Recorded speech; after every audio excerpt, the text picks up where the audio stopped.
రాష్ట్రంలో స్థానిక సంస్థల ఎన్నికలపై సీఎం చంద్రబాబు అప్డేట్ ఇచ్చారు.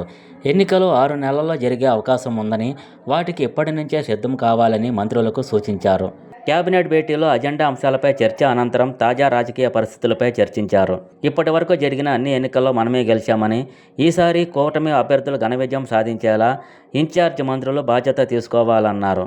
జనసేన పార్టీ ఆవిర్భావ దినోత్సవాన్ని పవన్ కళ్యాణ్ ఇవాళ పాడేరు ఏజెన్సీలో నిర్వహించి అడవి తల్లి బాట చేపట్టారు.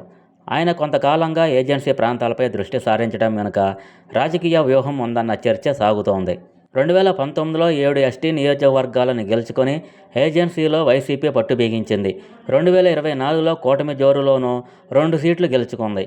వైసీపీకి చెక్ పెట్టేలా పవన్ తరచూ గిరిజన ప్రాంతాల్లో పర్యటిస్తున్నారని రాజకీయ పండితులు విశ్లేషిస్తున్నారు.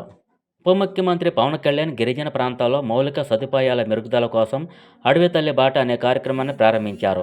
ఈ పథకం ద్వారా గిరిజన గూడాలకు మెరుగైన రహదారి సౌకర్యాలను కల్పించడమే ప్రధాన లక్ష్యంగా ఈ పథకాన్ని ప్రారంభించారు.